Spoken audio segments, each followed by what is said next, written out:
Hello folks, my name's Jim Worthen. The show is Worthen One-on-One. We're here on Channel 17 every Monday at 2, Wednesday at 5, and 7 o'clock on Friday. Now that's just the local platform, our base platform for the south coast of Santa Barbara, Goleta, Carpinteria. But we're worldwide on TV Santa Barbara website. You go to the on-demand button and go all the way down to the bottom. People are getting tired of me saying this, where you find Worthen. I've complained about that. I've told them we're the top show. They say, no, it's the alphabet. And I said, I know the alphabet. You're just using that against me. So that's the way you find it. Or you go to YouTube and go Worthen One-on-One, and there we are again. So tell your friends all over about our show. Today, for instance, our focus is going to be on Santa Barbara County and Central California. We'll talk a little bit about the state results, but it's mainly what's happening locally with the expert in it and one of the prime movers in it, our great chairperson, Bobbi McGinnis. Hi, Bobbi. Hi, Jim. Yeah, Thanks for having me. I was talking to Brooks Firestone yesterday, and I said, you're the greatest chairman since Hazel Richardson. Now, a lot of people know her as Hazel Blankenship today, but really? Almost 30 years ago, she was a strong female chairman, as we usually have. The people who get things done are women, and the rest of us just, what do you want me to do? First, I always say, where were you born? I was born in Canton, Ohio. Canton, Ohio? Canton, Ohio, yes. My parents were immigrants from England and came over with my older brother. And then they had my sister and I and my younger brother were born in Ohio, Canton. They were British? They were British, yes. Because at the Second World War, people came through England to come to Canada or the United States. Yeah, they were British, and they had to wait 3 years to come into the country. My dad was a mechanical engineer, and he had to have a sponsor, and he had an uncle that sponsored him who was living in Ohio, and that's why we went to Ohio first. That's when the open immigration was organized. You had to have a sponsor who would guarantee that you wouldn't become a ward of the state. That you had to sign an affidavit that you would not take any government funding or any dole or any help in any way for 5 years after you came. And I went through the Hungarian Revolution immigrants, and then the Vietnamese immigrants, and churches, community organizations sponsored people, and again signed that they were, so that it was their job to mentor them and find them jobs and housing, and so it was a very open. A lot of people, you know. It was a brain drain of Europe. Yeah, 500,000 people came from Hungary in 3 years. 1 million have come from Southeast Asia under that kind of program. It isn't like we weren't pro-immigrant. It was we wanted it to be done legally and not damage the economy. In fact, be a boon to the economy. Here are new people with talent. Yeah. And the same thing was true of the Bracero movement that started during the Second World War, because our guys were all off killing Germans and Japanese. And so we brought in Hispanic and Filipino workers under the Bracero program. They could come here under a green card, and after 7 years they could apply for a permanent green card. And for instance, Lieutenant Governor Abel Maldonado's dad came that way to this country. So it's not, when we say close the wall, build the wall and close the borders, it's not anti-immigrant. It's a chaos, absolute chaos. Okay, so your parents got here. Yeah. Where did they get to? They went to Canton, Ohio, and we were there for about 10, 15 years, and then they decided they'd had enough of the Ohio winters, and they came out south And when they came into Santa Barbara, my dad said, I don't care what we have to do, but this is where we want to live and raise our family. How long were you in after you were born in Canton? I turned 10 here in California. So you went to elementary first, school, second, third, yeah, fourth? Yeah, 5th grade, and they had 6th grade here. And when you came here, of course, you were rich. You went to Laguna Blanca. We went to Monroe. I went to Monroe Elementary, and we lived in that part of town, and then we rented a place over in Montecito and went to Cold Spring School. And then we moved out to, my dad bought his first house out here in California, and it was in the Foothill School District in Goleta Valley Junior High. And so we were at La Colina. It was during split session, so part of the time was La Colina and then it was Goleta Valley. You have an interesting story that now speaks to the economic invasion by China of our country. Mm-hmm. I first met your family, your brother Mark. We were neighbors and horsemen together. Our wives, at least on my side, the wives were the horse person. But yes, they were. I got up and rode, but and he introduced me to your father in a little, almost like Quonset hut at the airport. Airport, yep. And they were making shipping and containers. Pacific Tube and Container, Pactuco. Pactuco was the name of the company. Mm-hmm, mm-hmm. I never asked what that meant. Pacific Tube and Container Company, shortened to Pactuco. Because my dad had planned to do tubing, which he had done in Ohio. He had a business in Ohio that did that, and he thought he could bring that same skill set and start a business out here. Turned out the demand for it wasn't here, but so they shortened it to Pactuco. And they originally started by making parts, small containers, and small parts needed for industry. For example, there's a very small aspirin-style polystyrene part that we used to make. It was almost like a cigarette, and you had to slice it up very, very thin. And it was used in aircraft on the pilot's chairs. That was like an ejection button that they could just press the button. This little thing would burn up and zip out and there goes ejects the pilot and out of the aircraft. That wasn't the commercial airliners at Santa Barbara Airport. No, they were private. Yeah, those military jets. Yeah. So at some point they outgrew the airport and they opened a beautiful facility in Lompoc.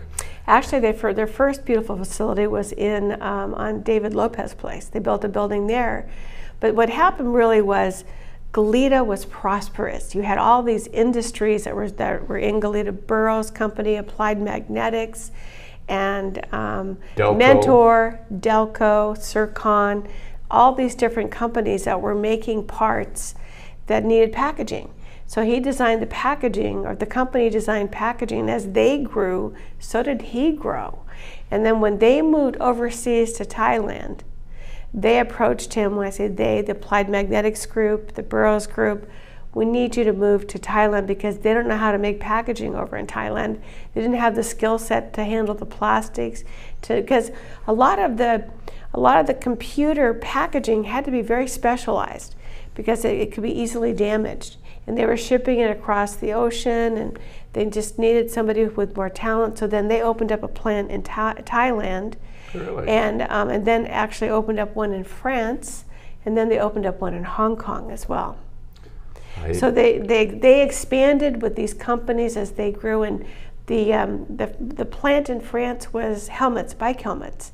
And at one point the reason they had to move up to Lompoc was they ran out of space in the Goleta plant, so they built several large manufacturing facilities on Central Avenue in Lompoc. Right. And one of them specialized in nothing but making bike helmet components. So they worked with all the major manufacturers, Special-O, Gyro. Bike helmets. Mm-hmm. And a lot of people don't know that at one time the biggest bike helmet company was in Santa Maria, the biggest in the country. We were making, like 10,000 a day bike helmets. The Pactuco made the parts. It was one of the leading exporters in the Santa Barbara County of any kind of product, and they made all the components for these bike helmets in the plants in Lompoc. Yeah. Now let's finish up. I hate to say it that way on Pactuco, and then bring back to your. How I got into politics. No, your education and your nomad trips around the country. Okay. Okay, so what happened with Patuco? Well, what happened when the Chinese opened up their doors? Patuco could compete in every way with China except on labor. Our labor costs were so much heavier here in California than they were in China that overnight, huge amounts of the plastics industry, moved to China, and basically they were left with an 85,000 square foot building and very few customers. So at that point, Patuco started focusing on domestic products, the food, beverage, and vegetable industry.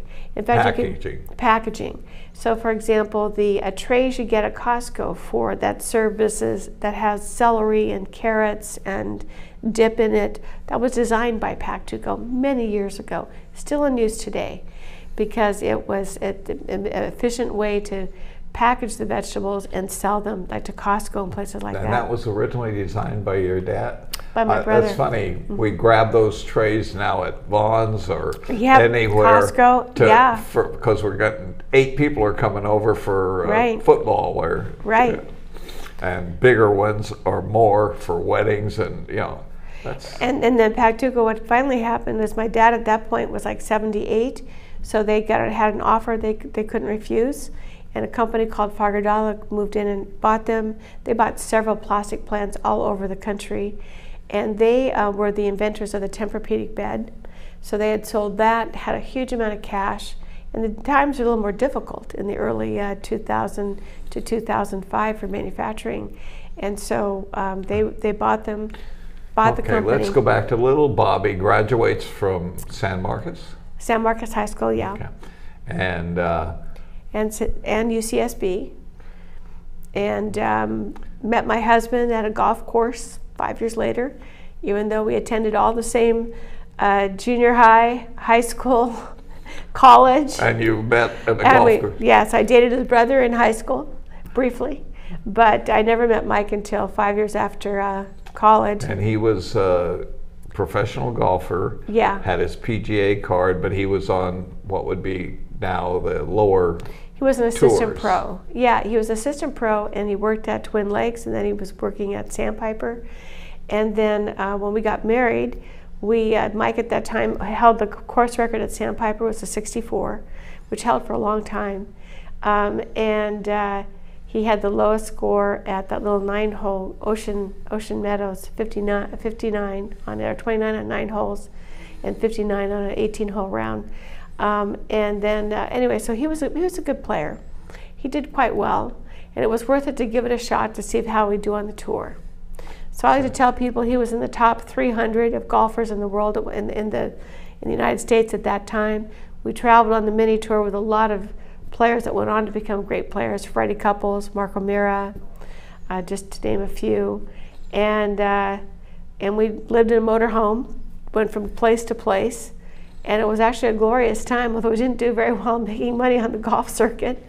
But by the time we got back, after 2 years, he decided to hang it up on the tour, and he went into the business of golf.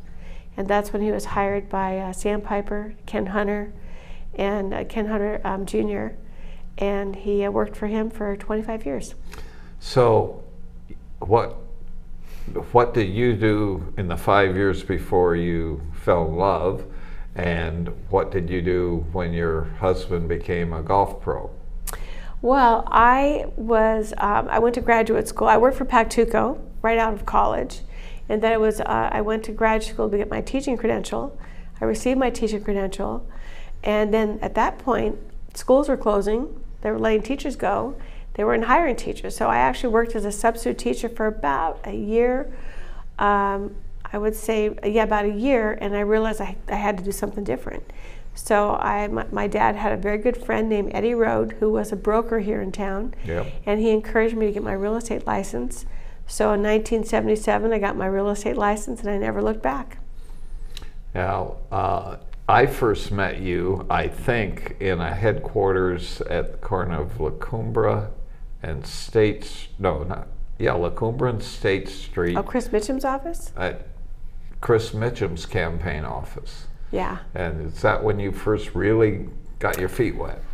Actually, I started as a volunteer for the Mitt Romney campaign when they had the Maldonado was running for Congress. Mike Stoker was running for Assembly. And that's 12 years ago. And that office. It was a really nice office. It was by Bob Hart's real estate company, and we had and they had phones, the old-fashioned type phones for phone banking, and I just became a volunteer, and I just felt like I had to do something to change the direction of the country because it was going towards socialism, and my family is a prime example of, in fact, the reason my dad left England was it was becoming socialist. National health was coming in, heavy taxation was coming in. He wanted to come to a land of opportunity and freedom and free enterprise. And he and my mom lived the life of the American dream. They built a business, they owned their own property, they traveled the world. In fact, my dad got to sit down with Prince Charles and have lunch with him one day and gave him an Iris Arc. I don't know if you remember. It was a company here in town that made these beautiful crystal sculptures. And he gave him a beautiful sculpture of the Endeavor. And apparently it still sits on Prince Charles' desk. That was many years ago, because my dad's been gone several years too, but it was a beautiful piece of art. And my dad said if he had stayed in England, he would never have been invited to that luncheon with Prince Charles. But because he was an American successful businessman, he was welcomed with open arms. I have a terrible sense of humor. That's the Charles who keeps, I love her, but is she going to live forever? Am I ever going to be king? That Charles? That Charles, yes, yes. Well, his mother is a remarkable woman. Yeah. Remarkable woman. It will be tragic, though, if he dies and it jumps over a generation to William. Yeah, to William. Yeah. Huh. At least he should get a few years. Although those Germans have long lives. Yeah, yes, the British royals are Germans from just before our revolution, and I don't know why Europe in those days, they traded royalty. You want to marry my sister? It's better than me marrying her, That was the royalty of Europe. So you got involved as a volunteer in the days when you answered the phone, you made phone calls, dialing out. I also walked and knocked on neighborhoods' doors and learned how to. One thing about it, a realtor is very well trained to be a political activist and volunteer. You know how to knock on doors, you know how to talk to strangers. You know how to take a rejection, get off my porch. Yes, you understand how to take rejection gracefully, and you're not afraid. And so, I had a little white dog. He's a cockapoo. He's elderly now, but when we first started, he was a great campaign dog. So who could be afraid of or intimidated by a lady walking her little white dog offering information about candidates? Yeah, and great. So that's how I started. And at some point, you became a member of the Republican Central Committee. Did you run for that office, or were you appointed? No, it's so funny. My husband went with our neighbor, Albert Mercado, to the Central Committee meetings, I think probably 2 years before. I said, can I just tag along and see what it's all about? And so they said, sure, you can tag along. And so I started going as a guest. I think you were probably there, Mike. So I went to one of those meetings that was just very chaotic. And I found it fascinating. Christine she was a judge. Christine, but she was from Santa Maria. She was the chair for a while. Yeah. With Toby Emery. Yeah. Yeah, I forget her last name, how to pronounce it. Right. But anyway, she and Kevin Walsh got into it. Dave. So anyway, there was just a lot of commotion, but I thought it seemed like something very interesting. So I went back a second time, and somebody called me up and said, how would you like to be an alternate? In fact, it was Mike Stoker. He called me and said, hey, Bobbi, and I met him because I'd met him at the office when he was running for office. He said, I need an alternate. Would you be my alternate? And I think you had recommended me to him. And so I said, sure, Mike, I would love to do that. Yeah, briefly, if I may take your time. Yeah. The Republican Central Committee is one of the lowest. I argue with Ed Fuller if Goleta Sanitation District is a higher office than the elected office of the Republican Central Committee. Every 4 years, in the year of the governor, we have to circulate petitions, get 30 signatures, and we have to pay a filing fee, and we have to run for the office by supervisorial districts. And we have to campaign if we're challenged, and we've been challenged before. Yeah, they aren't always automatic. In fact, last time there were 5 of us in the second district. There were 6 of us in the second district, and there was only 5 spots. Yeah. Well, there were 5 incumbents and a challenger who ran a heck of a campaign and got herself elected, knocking off one of our great longtime members.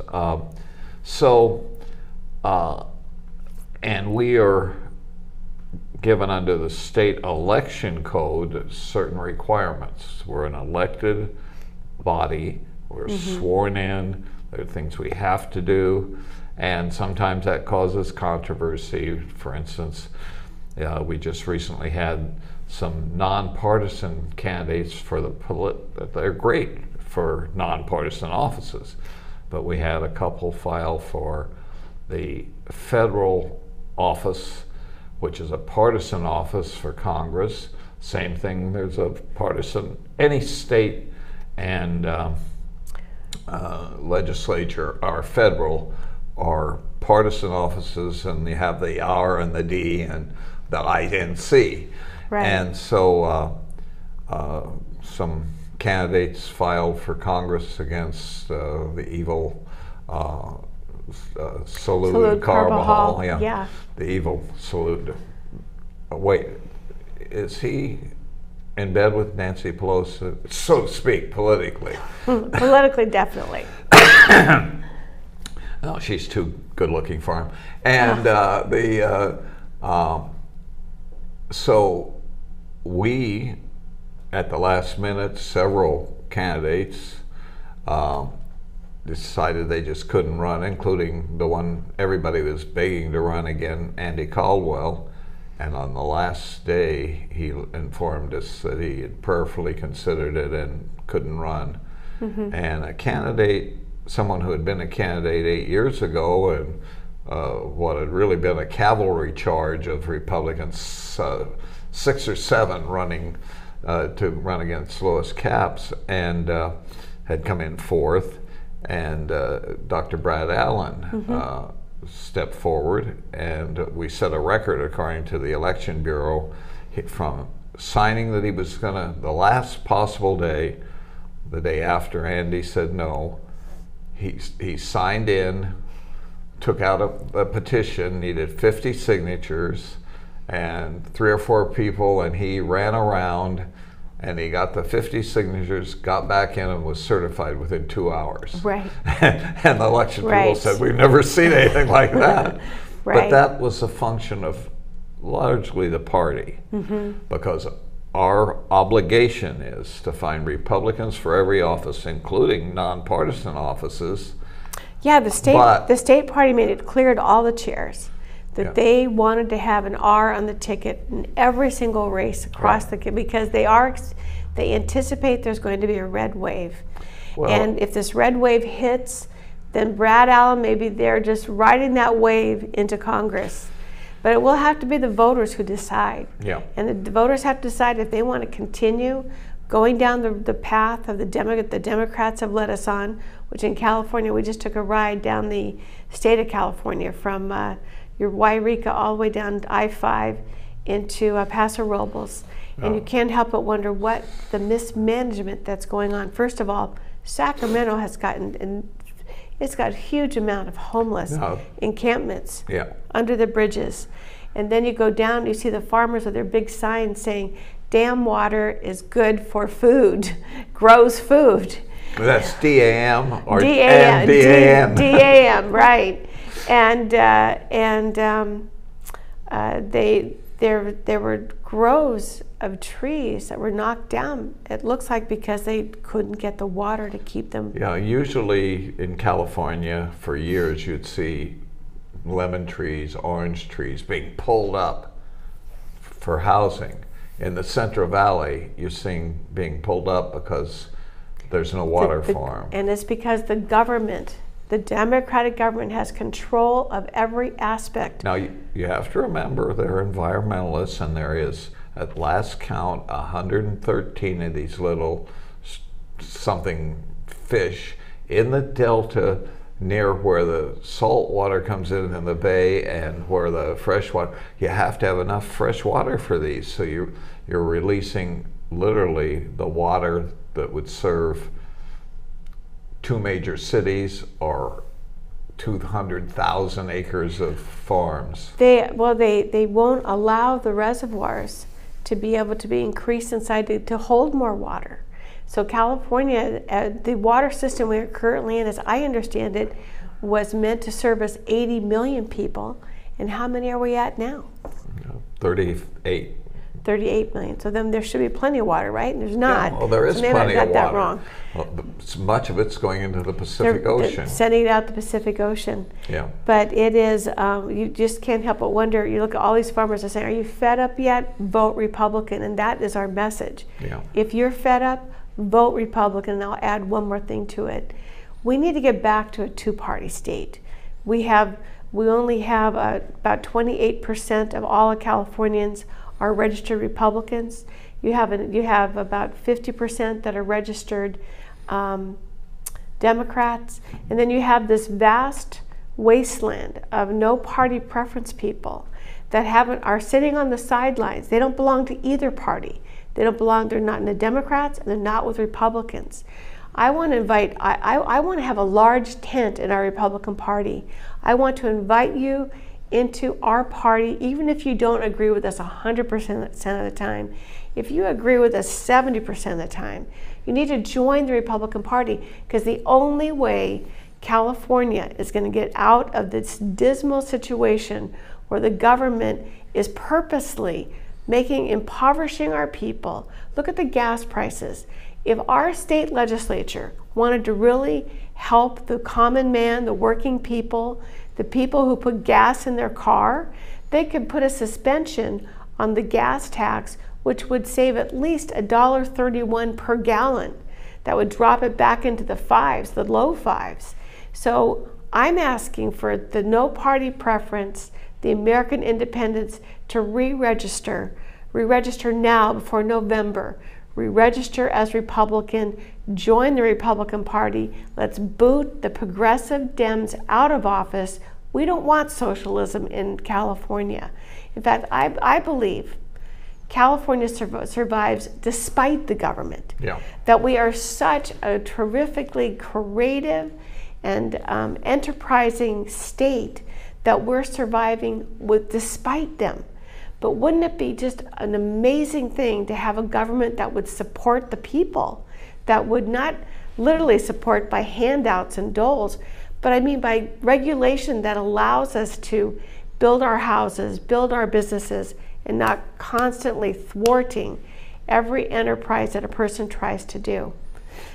Yeah, by the way, when Bobbi says become a Republican, it's an easy step. We're not asking you to come into the headquarters and make phone calls. That we'll love to have you, but just register Republican.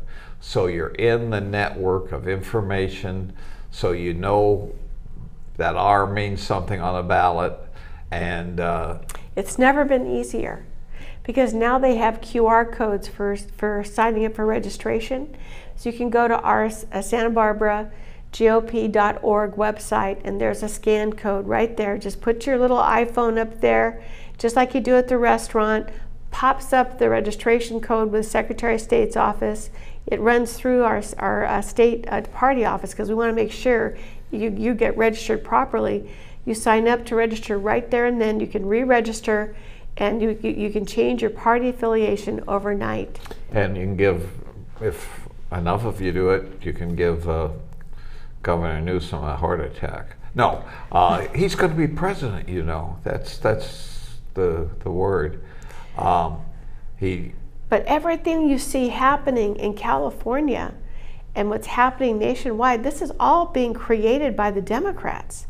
I mean, Joe Biden, if he wanted to help the inflation problems we have, is he could just immediately open up the Keystone Pipeline. He closed it his first day in office. That's when inflation started. It's not the gas station, it's not the oil companies that have created inflation. It is Joe Biden. He put all these regulations on these companies so that they could no longer produce the quantity of oil that they were producing. And now he's going hat in hand to Saudi Arabia, who cares less about what carbon is going up into the air. And Jim, did you know that in Santa Barbara County, we create the cleanest oil? We have the strictest regulations on creating oil. Why are we buying oil that's being shipped across the ocean from Russia, from Saudi Arabia, when we could have it be manufactured here in our own country? And you wouldn't have to have this risk of losing the oil in the ocean or causing some huge, massive oil slick. But you'd have a chance to be able to not only bring jobs back to our area, but we'd lower inflation by at least, 2/3. You can see the tax on our gas by looking at every gas pump, and I think it's up now to 60 or 70 cents. It's going up again July 1st. It's $1.31 is tax is what we pay on every gallon in California. Well, the hidden tax is when they got $3 a gallon, now it's $4 a gallon more in price, 8% on each. Wow. The sales tax goes up and they collect it. Right. They're not, there's two reasons the Dems, and they admit, at least the president admits one, and the others don't admit it. That kind of hidden tax that in the sales tax in gasoline. The other is the president came right out and said, we like this because it's going to drive people out of their cars into electric cars. Well, electric cars have a lot of environmental damage that we don't talk about, and we won't get into that today. But did you know in Germany you cannot park an electric car in your garage because they've had too many explosions and fires? So now the cars have to be parked outside of the homes. Yeah, there's a lot of problems, including the environmental damage in creating them, because they have to be created, and the danger, because what happens if we have a wildfire and you didn't charge your car? Yeah. Oh my gosh. And at least if you can just get to a gas station with a fossil burning car. And I'm not against electric cars because there's a lot to be said. I mean, I think that we're unrealistic about the batteries. I mean, it's definitely we're moving the direction. I'm not against electric cars. I'm against the president of the United States forcing us by inflating the cost of gasoline.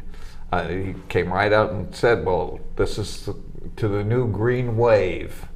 Think about all the people who use trucks for their business, who are driving from Santa Maria or from Ventura into Santa Barbara to work, and they have to have a truck because they've got bricks, they've got lumber, they've got other materials that they're bringing with them and their tools, and so they cannot go out and buy an electric truck. There are some electric trucks coming on the market, but we're not there yet. But they have to decide whether to put gas in their vehicle to go to work, or do they feed their family. And so, I mean, I was listening to a lady who was crying on the radio on my way in tonight that she's having to make a choice between, getting to work. Is it worth it to go to work? Because it cost me so much money to get there. Right. I calculated. Do my budget. I calculated my fuel costs in a nice kick that gets 30 miles to the gallon, and it's 20 cents a mile. Well, and the other thing is that no wonder all the groceries and eggs and everything else have gone up, because they all have to be brought to the grocery store by trucks that use gasoline. So therefore, or diesel. So that those truck drivers are passing on that cost to the consumer. They have to, because they work on such small margins of profit. They have to pass it on to the consumer. And it's not a Democrat conspiracy, it's capitalism, but shrinkage is the new way to avoid raising prices. Where you get less for your dollar, for the amount. You know, so your roll of toilet paper that was 320 sheets to the roll is now 270. Right. And they're packaged the same way. The price hasn't gone up. You're just getting less. Yeah. Yeah. So, I've heard that too. I mean, you can see it in the store. Now. But people need to realize the Democrats have created this environment. I mean, never have in history has there been such a blunt contrast between Republican policy in running the government and the economy and Democrats running the policy and running the economy. Yeah, and I heard that Joe Biden's his ratings right now are they're in the 30s. They're lower than what Jimmy Carter's were at this time. So people are not stupid. They can see the contrast. Yeah, they may not have liked Trump and his personality, but they liked the Republican policy administration and how they ran the economy and how they were helping people become prosperous, making it easier to do business, how people were all working. We had a tremendous amount of work, people going back into the workforce. Even though, because of the low turnout in this election, and I maintain, and some people say, oh no, that's not true, the nature of the ballot. You know, a person who hasn't made up their mind, even if they're going to vote Republican or Democrat, looks at that ballot and sees 50-some people running for governor. Yeah. And not knowing one of their names. Yeah, and that goes on to other offices. Sometimes it's only, 5 people running for Congress. Luckily, that's a partisan office. You vote the R. Right. 3 people running for state assembly. You vote for Mike Stoker, the R. Yeah. Or if you're ill-informed, you vote the D, but not realizing that you're voting for Joe Biden. And Joe Biden isn't an old-fashioned Democrat. In fact, Joe Biden isn't setting the policies of the federal government. He's taking the brain trust that's been put together to run the government. He does. I don't think he has a independent thought regarding governing the country. If he does, they correct him the next day. I know. I mean, it's sad. It is sad. Yeah. The worst one, I think, had nothing to do with what he said. He finished his speech. Everybody's over. Obama was there. Everybody's over with Obama, about 30 paces away. He turns and Obama, nobody came to shake his hand. And then he looks around and he starts to go this way. In fact, Jill catches up with him and takes him off stage. And it was so sad that a president of the United States would be treated that way by his own people. Party. And yeah, it's a difficult time that we're in, because the country is suffering. There's no two ways about it. Stock market dropped 700 points today. We Republicans pride ourselves on our faith and our values. We can love him and pray for him. We don't have to like what's going on. And it is really sad to see a man. Well, I just hope it wakes up America. Yeah. That we wake up and go, wait a moment, do we really want to be a socialist country?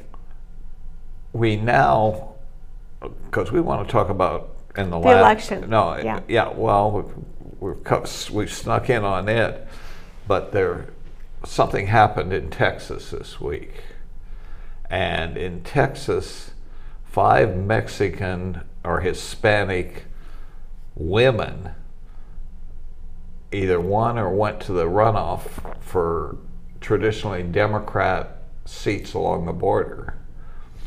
And the one that won was a young Mexican, and she was born in Mexico, married to a border control agent, and she was elected to Congress. There had been a resignation, so... Oh, Mariah Flores. Yeah, and so she will serve out the remainder of that term till January. So she's our congressman now from that district, but she also is running as an incumbent in the November election for 2 more years.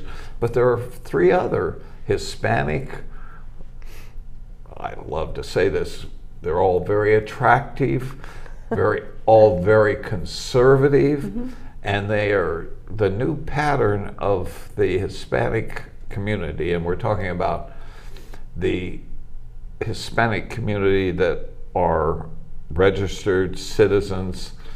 We don't, and we should not speak against the newer immigrants that haven't reached that level, but the ones that are here and are citizens have gone slowly from traditionally the Republicans getting 25 to 30% of the vote to 35 to 40%, to now the last survey said that only 23% of the Hispanic community was pro-Biden and pro-Democrat. And so there is a wave, and the reason is they are more conservative than many of our Republicans. They are pro-life, no question about it. They are pro-church and the traditional Catholic Church, or Pentecostals. They are anti-crime, they are pro-family, and they are pro-entrepreneurship and business. Right. Did I miss anything? I don't think so. Gosh, I think they're good conservative Republicans. They are. We just need to reach out to them and say, join our party. As I say, if they all register Republican, if we got 80%, for instance, which we, according to the latest polls, could get, they would shift the Republican Party a little more conservative. Interesting. Yeah. But talking about the last election, June 7th primary, I feel very hopeful about what happened. We have Dr. Allen is the Republican candidate for Congress. He's made it through to November. And if you look at the slate of candidates that are moving forward to November, we had many, in every category, you had independents, Democrats, Republicans running. Several times there's a couple of Republicans. That long ballot I complained about. Yeah, it was a very confusing ballot for most people. And what I'm happy to say is that we have a Republican in every category. And so that is absolutely wonderful. So we have a real chance for a change in California as long as the voters will agree with us and join us and say, hey, it's time to boot the Dems out. Look what they're doing to our state.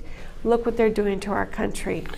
Now, in a lot of the nonpartisan offices, and particularly I'm talking about locally, there were no opposition. What struck me is almost uniformly the person who won, like I think Laura Capps, got 60% of the vote. Most people, when there was no opposition, get 100%. Yeah, but they don't. The people are saying no. Well, get involved and run for those offices, folks. You know, when you have a district attorney that got 70% of the vote, 30% of people voting didn't vote for him. In fact, 500 people wrote in somebody else. So, and that takes an effort. So it's important to vote.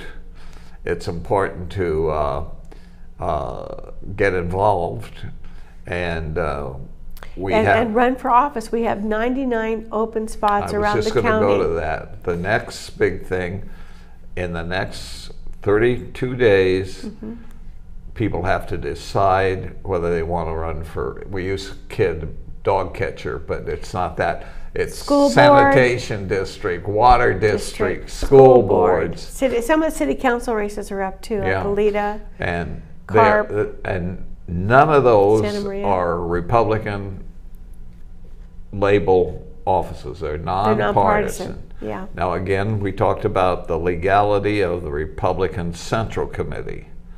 If I endorse a Democrat, even for any office, and use my name as second vice chair of the Republican Central Committee, I've broken the law and I'm immediately under state law thrown off the committee. We can only, the way it's termed, because you don't know what parties may evolve, we can only support people who aren't registered with another party. It means we can support all independents and we can support all Republicans, but we can't support Greens, we can't support, there's another party there, a lot of uneducated people, Democrats, and you give a dirty look when I slap somebody. If you're even a left-wing independent who thinks the Democrats are too conservative, you can come to us and ask for our endorsement. You won't get it. But independents can come to us who are running for an office, and we can also encourage independents to run. And that's the next 32 days. Filing then is till the 7th of June. And I mean July. July, and, yeah. And and you have until, I think it's August 10th to be able to file. You have about a month. I meant August. Yeah. It's from the 17th of July to the 11th or 12th of August. I don't have the exact date. And so there's a lot of offices. Just throw out some of them. But well, I was going to say too that one of the wins we had this time around was Bill Brown is elected again. He had a formidable challenger in Juan Camarena, but he did manage to get, I think he ended up with 54% of the vote, and so he'll be continuing on as our sheriff. Then, so the offices that we're looking for people for will be for the school boards, and this is what's really different this time is that almost every district has gone to district elections. So, like Santa Barbara Unified, there's only a smaller section of people that you will be campaigning for their vote. Yeah, it won't be. It won't be at large. And in fact, there'll be. You'll go to the ballot and you'll say, "Wait, there's nobody for Santa Barbara Unified on my ballot." It's because you're not in one of the 3 districts that are up this time. There'll be 2 up next time.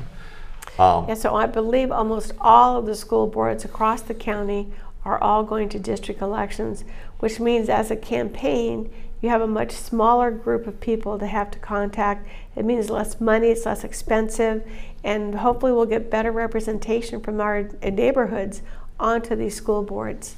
Yeah, let's talk about the sad loss of a nationally known now, well-respected by educators everywhere that aren't dedicated to race theory and gender fluidity. Yeah, and lack of transparency on the money. Yeah. You know, they're Santa Barbara Unified, I don't know how many tens of millions of dollars are being sued for because they go into private executive session.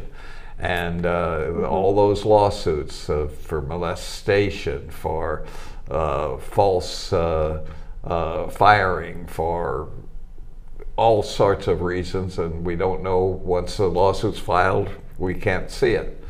And that's probably rightly so under the Brown Act. But the money involved we should hear about, because we should say, why are you getting into a lawsuit that's going to cost us $10 million down the road? So, as I say, we had a renowned educator who took on an incumbent, well-established incumbent, and a well-liked incumbent too. And was supported by the education establishment. If you like what the schools are doing, 50% reading qualification, and 40% math. If you like, 50% of the kids are not on track for reading. Less than 40% are on track for math. And 16% aren't going to school. Yeah, and 16% are not going to school. Yeah, that's not fair. Miss more than 2 days in a month, I guess. And so they're considered, we used to call it truant. And it's sad because all these problems, you want to talk racism, it's not the Republicans, it's the Democrat bureaucrats who are really racist, because all these problems concentrate in the minority, the poor. Well, the school boards each have a freedom to spend what they call LCAP funds. I forget what the LCAP stands for, but those funds in a school that's well run, those funds will go back into the classroom, given a specialist, given teachers' aides, that sort of thing, to help the classroom teacher to help kids that are falling behind. But in Santa Barbara Unified is the one I'm most familiar with.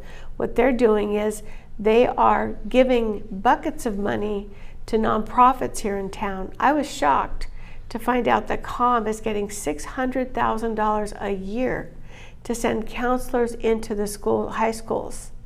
And that $600,000 is desperately needed back in the classroom to help the classroom teacher to provide services to the kids so they can be better prepared going on to the next level, to keep them on track. So if Santa Barbara Unified simply stopped giving money to these nonprofits and use the money itself, give it to the teachers to bring for aides in the classrooms, we would start to see the education gap shrink.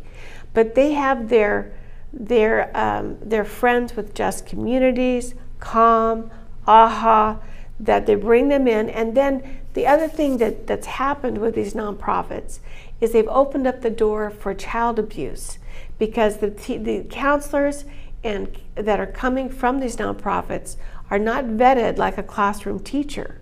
So the classroom credentialed teacher has been vetted, fingerprinted, they've been trained, and background checks, all of that has been done. But when they come into the school district from a nonprofit, there is no background check, there is no vetting. So there's no way.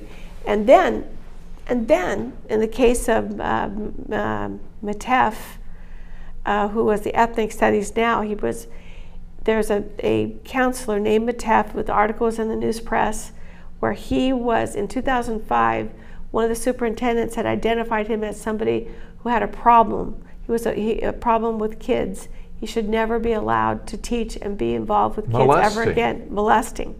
So, but he wasn't criminally charged, but it was on his book, the records there, and he was let go of Santa Barbara Unified.